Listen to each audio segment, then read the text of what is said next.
कल हम लोग मतलब इसके पिछले वाले वीडियो में इलिप्स से संबंधित जितने आर्टिकल रहे उसको हम लोग पढ़ लिए।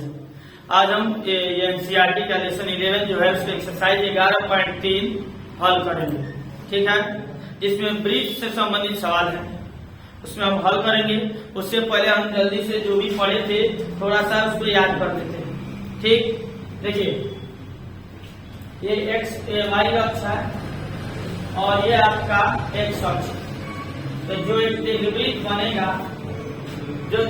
बनेगा, यहाँ पर ये मेजर एक्सिस ये होगी, ये जो मेजर एक्सिस ए होगा, इस शीर्ष का कोऑर्डिनेट होगा a,0 और इसका कोऑर्डिनेट होगा -a,0।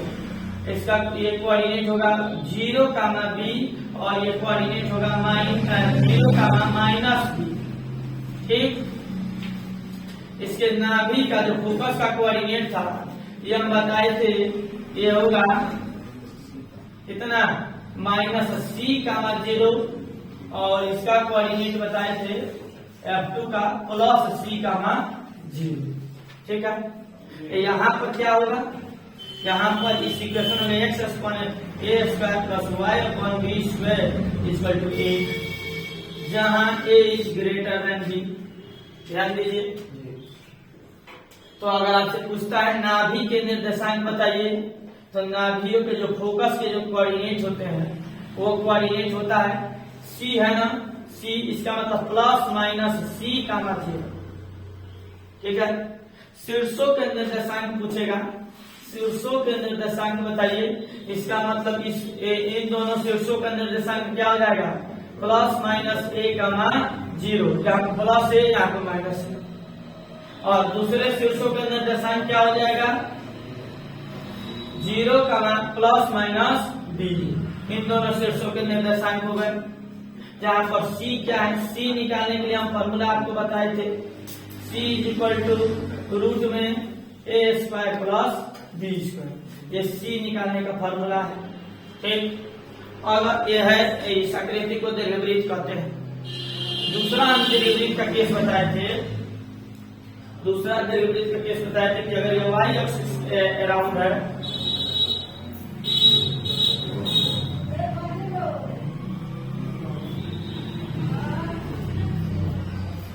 इस प्रकार के वृत्त का जो इसका कोऑर्डिनेट होगा ये 0,a और ये हो जाएगा 0,-a, ये आपका b,0 और ये -b,0। फोकस के कोऑर्डिनेट होंगे 0,c और इस फोकस का कोऑर्डिनेट होगा 0,-c। ये सेकेंडरी फोकस हो गया, ये मान लीजिए फर्स्ट फोकस हो गया। और इसका जो इक्वेशन होगा x² / b² + y² = 2। मतलब अगर x² के नीचे वाला बड़ा है तो इस प्रकार का इलिप्स बनेगा, अगर y² के नीचे वाला बड़ा है तो इस प्रकार का इलिप्स बनेगा। उसके नाभियों के निर्देशांक ये हो जाएंगे, शीर्षों के निर्देशांक ये होंगे, वहां भी c निकालने का वही सूत्र होगा। इसी में एक मान आया था उत्केंद्रता, उसको निकालने का सूत्र होता है c/a। इसको मॉडिफाइड किए थे तो आया था रूट में 1 - b²/a²। ये उत्केंद्रता का सूत्र निकाले थे। ई क्या है, उत्केंद्रता, ठीक है। अगर आपको इतने सारे डेफिनेशन पढ़ते हैं, डेफिनेशन का ये जो भी फॉर्मूले बता रहे हैं ये चित्र आपके दिमाग में फिट है, ठीक, तो आपको बहुत ही आसानी से आ जाना है। ये इक्वेशन याद रखेंगे, दीर्घवृत्त हुआ। चलिए अब हम एक्सरसाइज पे आते हैं। जो भी पहले करते थे उसको रिकॉल किया, हम दोबारा इसको दोहराया। अगर आपको और डिटेल जानने हैं तो आप इसके पीछे वाले वीडियो को देख सकते हैं, ठीक। अब हम आते हैं एक्सरसाइज पे। एक्सरसाइज में क्या सवाल लिखा हुआ है, देखिए सवाल है, निम्नलिखित प्रश्नों में से 1 से 9 तक के प्रत्येक दीर्घवृत्त में नाभियों और शीर्षों के निर्देशांक, मतलब 1 से 9 तक के जितने सवाल हैं ये आपको तभी आने हैं जब आप अपने सामने बुक खोलेंगे और 11.3 इलिप्स निकालेंगे, हम पढ़ रहे हैं और अपने आप बुक में देखते रहिए, तभी आपको आसानी से आ जाने। देखिए निम्नलिखित प्रश्नों में से 1 से 9 तक प्रत्येक दीर्घवृत्त के नाभियों और शीर्षों के निर्देशांक बताने हैं। जो यहाँ बताए हैं नाभियों के निर्देशांक, शीर्षों के निर्देशांक बताने हैं, ठीक। और दीर्घ और लघु अक्ष की लंबाइयां बतानी है। ए और बी जो है, इसमें जो है इसमें ए है और ये जो बी है, ये ए दीर्घ अक्ष जो अर्ध दीर्घ अक्ष है, और बी जो है अर्ध लघु अक्ष है, और 2a जो है 2a जो है आपका दीर्घ अक्ष है, दीर्घ अक्ष, और 2b जो है लघु अक्ष, लघु अक्ष। मतलब आपको शीर्षों के निर्देशांक, नाभियों के निर्देशांक, अर्ध दीर्घाक्ष नहीं दीर्घ अक्ष और लघु अक्ष बताने हैं। और फिर उसमें क्या दिया है, उत्केंद्रता बतानी है, ई बताने हैं, तथा नाभिलंब जीवा की लंबाई बतानी है। आपको नाभिलंब जीवा की लंबाई बतानी है, ठीक है। तो नाभिलंब जीवा का फॉर्मूला होता है L इज इक्वल टू नाभिलंब जीवा, नाभिलंब जीवा है L is equal to 2b² A। नाभिलंब जीवा का फॉर्मूला है 2b² A, ठीक है। आप इसे याद कर लेंगे। नाभिलंब जीवा, अब नाभिलंब जीवा होती क्या है, नाभि से होकर जाने वाली जीवा। ये जो नाभि से होकर जाने वाली जीवा है, इसको बोलते हैं नाभिलंब जीवा। यहाँ से जो जीवा जाएगी यह है नाभिलंब जीवा। इसकी लंबाई का सूत्र होता है 2b²। जितना भी सवाल में पूछा है वो सब हम यहाँ पे लिख दिए हैं। शीर्षों के निर्देशांक, नाभियों के निर्देशांक, ठीक है, उत्केंद्रता और दीर्घ अक्ष, लघु अक्ष और नाभिलंब जीवा की लंबाई। अब हम सवाल देखते हैं। पहला सवाल देखिए, सवाल है x², पहला सवाल देखिए x²/36 प्लस y²/16 ये आपको सवाल दिया है। आप ध्यान दीजिएगा इसको कैसे बनाने हैं। आप सबसे पहले इस फॉर्म में लाइए, ऊपर स्क्वायर है तो नीचे भी स्क्वायर होने चाहिए। पहले आप देखिए किस प्रकार का बनेगा। x के नीचे वाला बड़ा है, मतलब ये दीर्घवृत्त है। x के नीचे वाला बड़ा है, यहाँ पर देखिए, मतलब ये दीर्घवृत्त जो है इस प्रकार का बनेगा। और इसमें मानक स्टैंडर्ड फॉर्म में कन्वर्ट कीजिए इसको, इस सवाल को स्टैंडर्ड फॉर्म में कन्वर्ट कीजिए। तो आप इस इक्वेशन को लिख लीजिए, या इसको आप इस प्रकार से लिख लीजिए x²/6² प्लस y²/4, ठीक है। इज इक्वल टू 1, ये इक्वेशन 1 है। मानक समीकरण क्या है दीर्घवृत्त का? मानक समीकरण है x²/a² plus y²/b² equal to 1। ये इन दोनों की तुलना कर दीजिए। समीकरण 1 तथा 2 की तुलना करने पर, तुलना कर दीजिए। आप बताइए x² = x² और a² = कितना, 6²। मतलब a = कितना, a = कितना, 6। यहाँ a का मान 6 आ गया और b² मतलब 4², मतलब b मतलब 4। b का मान आपका जो हो गया 4 हो गया। अब हम यहाँ से आते हैं, जब a है 6 और सबसे पहले क्या पूछा है, नाभियों के निर्देशांक। तो जब इस प्रकार का, ये किस प्रकार का दीर्घवृत्त बनेगा ऐसे, इसके नाभियों के निर्देशांक क्या है, पहले आपको c निकालना पड़ेगा, c निकालने पड़ेंगे। तो c निकालने के लिए सूत्र है रूट में a² प्लस b²। यहाँ हम बोले हैं क्योंकि नाभि के निर्देशांक के लिए आपको c चाहिए, हम c निकालेंगे इस फार्मूले से, इस फार्मूले से। यहाँ मान भर दीजिए, c = रूट में 6² प्लस 4² कितना हो जाएगा 36 और ये 16, आपका ये हो गया 52। c सी का मान आ गया 52 और 52 को आप लिख सकते हैं 2 रूट 13 चौक 52 होते हैं, 13 चौक 52, 4 के बदले में 2 बाहर 13 बाहर गया। सी का मान आपका निकल गया। इसका मतलब नाभियों का निर्देशांक क्या है, क्या है बोलिए? माइनस सी का मान 0 और सी का मान 0, मतलब यहां से लिख सकते हैं। इसीलिए नाभियों के निर्देशांक, एक नाभि का निर्देशांक जो है वो है माइनस सी का मान 0, मतलब माइनस 2 रूट 13 का मान 0। आज दूसरे नाभि का निर्देशांक है प्लस सी का मान 0, देख लीजिए, मतलब 2 रूट 13 का मान 0। ठीक है, आपको दोनों को एक में लिखने हैं तो आप इस प्रकार लिख सकते हैं प्लस माइनस 2 रूट 13 का मान 0। ये नाभियों के निर्देशांक हो गए। अब हमको चाहिए शीर्षों के निर्देशांक। शीर्ष का निर्देशांक क्या है? प्लस माइनस 1 का मान 0, 0 का मान प्लस माइनस b। तो देखिए शीर्षों के निर्देशांक, एक शीर्ष का जो निर्देशांक है वो माइनस 1 का मान 0, प्लस 1 का मान 0, 1 का मान 6 है। मतलब क्या हो गया? जो दीर्घ अक्ष के तरफ वाला है, दीर्घ अक्ष वाला है तो हो जाएगा माइनस 6 का मान 0 और 6 का मान 0। मतलब इसको लिख सकते हैं आप एक वर्ड में लिख सकते हैं प्लस माइनस 6 का मान 0। ये दीर्घ अक्ष के चलते जिधर जो शीर्ष है उसका कोऑर्डिनेट हो गया। अब लघु अक्ष के शीर्ष वाले का कोऑर्डिनेट क्या होगा?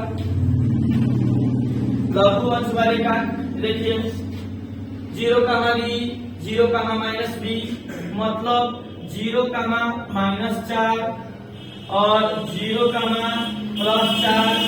एक वर्ड में लिखना चाहते हैं तो 0 का मान प्लस माइनस 4। देखिए ये आपका नाभियों के निर्देशांक हो गए। हम ए और बी की सहायता से सी निकाले हैं। सी से आपको नाभियों के निर्देशांक ये मिल गए। यहाँ से देखिए शीर्षों के निर्देशांक हमारा ये बन गया। इसके बाद हमको क्या चाहिए? दीर्घ अक्ष। दीर्घ अक्ष जो होता है 2a होता है, इधर देख लीजिए। इसके बाद आप इसको देखिएगा, दीर्घ अक्ष जो होता है मेजर एक्सिस, दीर्घ अक्ष की लंबाई 2a होती है। ये 2a, ये a और ये a 2a, तो 2a का मान है 6, मतलब 12 हो गया। लघु अक्ष देखिए, लघु अक्ष 2b होता है, 2b का मान 4 है, मतलब 8 हो गया। पहले कहा है नाभियों के निर्देशांक निकाल दिए, फिर कहा है शीर्षों के निर्देशांक वो भी निकल गया है, फिर पूछा है दीर्घ अक्ष, लघु अक्ष, दीर्घ अक्ष भी हो गया, लघु अक्ष भी हो गया। अब पूछा उत्केंद्रता, अब पूछा है उत्केंद्रता। तो उत्केंद्रता देखिए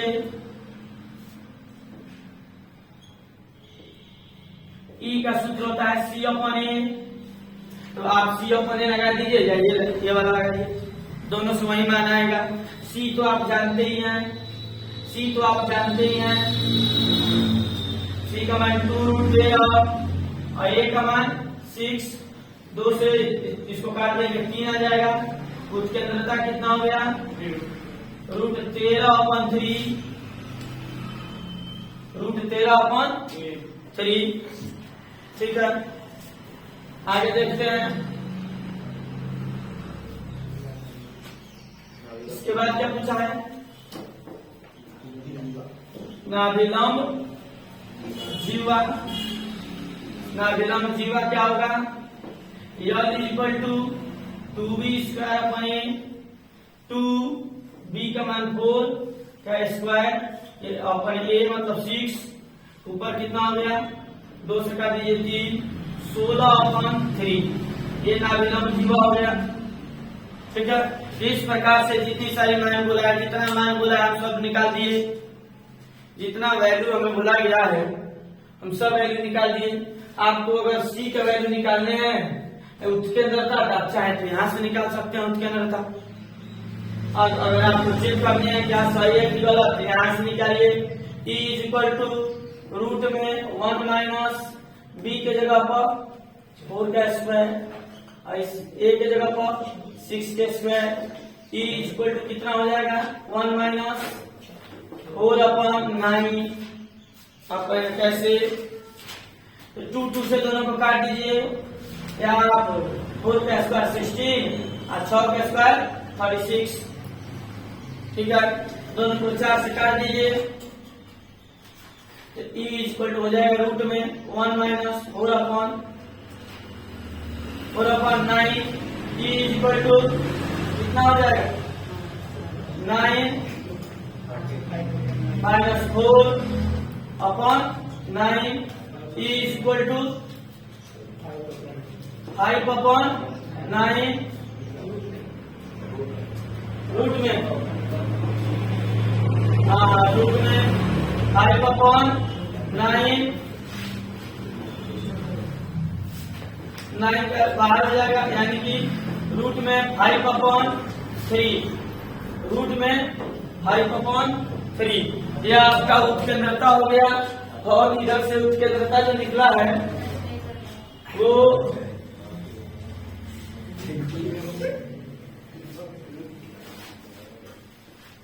ऐसा, हाँ बोलो। हाँ देखिए एक थोड़ा सा मिस्टेक हुआ है यहाँ पर, जल्दीबाजी में गलत हुआ है। यहाँ पर सी का सूत्र में ए स्क्वायर माइनस बी स्क्वायर होता है। फिर ध्यान दीजिए, सी के सूत्र में ए स्क्वायर माइनस बी स्क्वायर होता है। ठीक, तो यहाँ से माइनस होगा या आपका 36 और उसमें से 4 ये 36 होगा और ये 16। ठीक, यहाँ माइनस हो जाएगा, 36 में से 16 जाएगा 20। कितने हो गए 20 को आप लिख लेंगे 4 रूट 2 रूट 5। कैसे 20 का होता है 5 चौको 20, 4 के बदले में 2 बाहर और 5 रह गया। ये सी का वैल्यू है, तो जहां जहां सी का वैल्यू हम रखे हैं उसको चेंज कर देते हैं 2 रूट 5। ये हो जाएगा 2 रूट 5। ठीक है, जहां सी की वैल्यू के अंदर में रखे थे 2 रूट 5।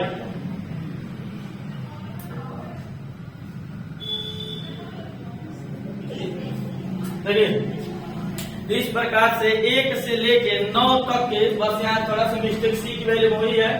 इस प्रकार हम जैसे नाभि के निर्देशांक, शीर्षों के निर्देशांक, सी की वैल्यू निकाल दिए, तीन उत्केंद्रता निकालिए, फिर आपसे लघु अक्ष जो भी वैल्यू निकाले आप सभी सवाल में 1 से लेकर 9 तक के सवाल में देखिए। इसमें जो दूसरा सवाल है इसमें वाई स्क्वायर जो है, दूसरा सवाल जो है इसमें वाई स्क्वायर के नीचे वाला बड़ा है, मतलब वह इलिप्स इस प्रकार का बना है। वह इलिप्स, दूसरा इलिप्स जो होगा इस प्रकार का इलिप्स होगा और इसके हिसाब से आप देखेंगे और यहाँ से मान भरेंगे। ठीक है, तीसरा इलिप्स जो एक्स स्क्वायर पर 16 प्लस वाई स्क्वायर पर 9 इक्वल टू 1 है, वो इस प्रकार का इलिप्स है क्योंकि उसमें ए स्क्वायर के नीचे वाला मान बड़ा है। अब बुक लीजिए और उसमें देखते रहिए। चौथा जो इलिप्स है वो x square upon 25 y square upon 100, वो इस प्रकार के इलिप्स बनेगा क्योंकि वाई स्क्वायर के नीचे वाला मान बड़ा है। फिर आपको याद रहे कि जो बड़ा वाला मान होगा वही ए लेना है, एक्स के नीचे वाला ए नहीं लेना है, जो बड़ा वाला मान है वही हमको ए लेना है। ठीक है, देखिए पांचवा सवाल एक्स स्क्वायर अपन 49 और ये भी वैसे ही बन जाएगा, 6 भी बन जाएगा। आप 7 नंबर सवाल देखिए। 7 नंबर सवाल, इसमें थोड़ा आपको डाउट होगा, आप वीडियो को पॉज करिए, इसको नोट करिए, 7 नंबर बताते हैं। चाहे जाए कि छापेंगे। देखिए 1 से 6 तक के सवाल जो भी हैं वो तो इसी आधारित बन जाएंगे।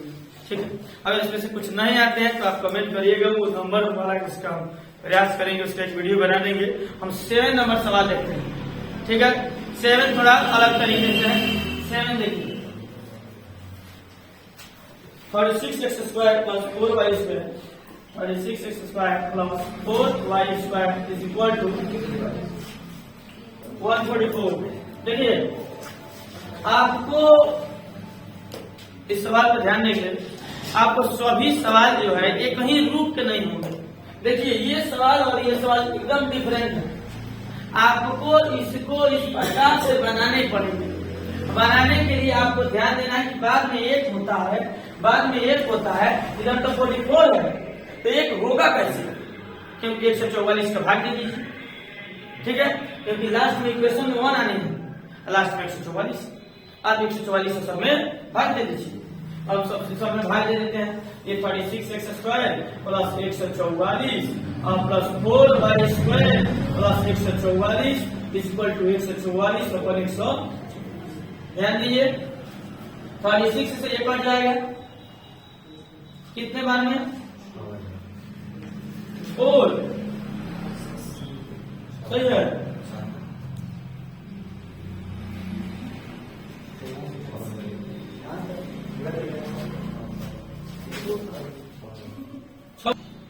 इसको एक जो डिवाइड होगा ये हो जाएगा 36 और ये 1 हो गया, मतलब आपका इक्वेशन तैयार हो गया x square upon 4 plus y square upon 36 is equal to 1। आप इसको लिख लीजिए x square upon 2k square plus y square upon 36k square is equal to 1। आप देखिए y के नीचे वाला बड़ा है, मतलब इस प्रकार के एलिप्स तैयार होगा, इस प्रकार के एलिप्स तैयार होगा। अगर आप इसको बनाए होंगे तो यहाँ से आप बना लेंगे, ये 1 हो गया। मानक इक्वेशन है x square upon b square plus y square upon a square equal to 1। तुलना करेंगे, यहाँ से कंपेरिजन कर देंगे, a की वैल्यू 2 हो जाएगी और b की वैल्यू जो होगी आपका 6 हो जाएगा।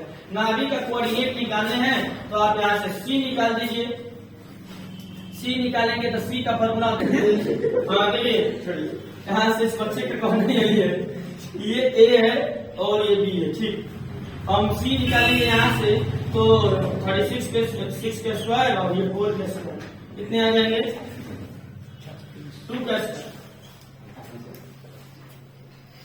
c का मान हो जाएगा 6 के स्क्वायर 36, 2 के स्क्वायर 4 मतलब √32 का होता है 4√2, 16 दूना 32, 16 का 4 और 2 छूट गया, ये c निकल गया।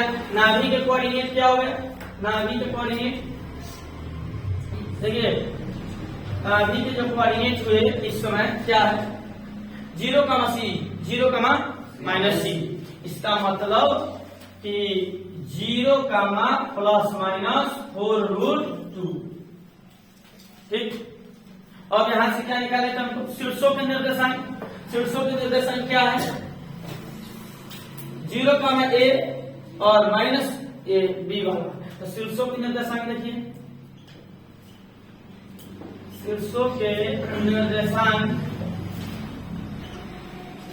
ये दीर्घ अक्ष वाला जो निर्देशांक है ये आपका होगा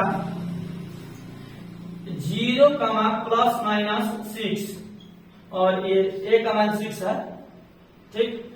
दूसरा शीर्ष का निर्देशांक हो जाएगा ±2 का मान 0, b का मान 2 है, 2 का मान 0, ठीक है। आगे देखते हैं नाभि के निर्देशांक, शीर्षों के निर्देशांक, दीर्घ अक्ष की लंबाई हो जाएगी 2b, 2a, 2 × 6 मतलब 12 और लघु अक्ष जो होगा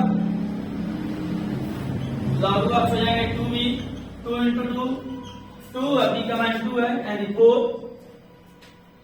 फिर उत्केंद्रता हो जाएगा E = उत्केंद्रता देखिए E = c/a, c तो निकल चुका है, E = c का मान 4√2/a का मान 6, यहाँ से 2 से कट गया 2 बार में और 3 बार में, E की वैल्यू हो जाएगी 2√2/3, उत्केंद्रता हो गया। फिर आप नाभिलंब जीवा की लंबाई निकाल सकते हैं 2b²/a, l बराबर 2, b का मान 2 के स्क्वायर और a का मान 6, यहाँ से 2 × 4/6, 2 से काट दिए 3 मतलब 4/3, ये नाभिलंब जीवा की लंबाई होगी, ठीक। इस प्रकार लाइट तो चल गया। इस प्रकार हम यहाँ देखिए ये 7 नंबर सवाल था। हम इस प्रकार 8 बना सकते हैं। 8 में 16x² प्लस y² अपन 16, दोनों तरफ हम 16 का भाग देंगे। x के नीचे कुछ नहीं आएगा, x के नीचे कुछ नहीं आता है तो 1 मान लीजिए, 1 का स्क्वायर हो जाएगा। एक सवाल जो दिया है 16x² plus y² equal to 16, आप 16 से डिवाइड करेंगे, यहाँ 1 आ जाएगा, x² अपन 1 प्लस y² अपन 16, इधर 1 हो जाएगी। यहाँ 1 के स्क्वायर मान लेंगे, 1 के स्क्वायर मान लेंगे, वो b हो जाएगा। ठीक है। और देखिए यहाँ पर 9 नंबर सवाल 4x² plus 9y² equal to 36, हम 36 से दोनों तरफ डिवाइड करेंगे। अगर नहीं कटता है तो आप बट्टा में रख दीजिए, अगर नहीं कटता है तो बट्टा में रख दीजिए, लेकिन एक कट जाएगा। 9 नंबर सवाल भी बन जाएंगे। अब यहाँ से 1 से 9 तक के सवाल आप लोग बना लेंगे। ठीक है। अब हम यहाँ 10 से आगे के जो भी सवाल होंगे हम नेक्स्ट पार्ट में देखेंगे, एक सवाल बताएंगे फिर आपको आ जाएंगे। ठीक है।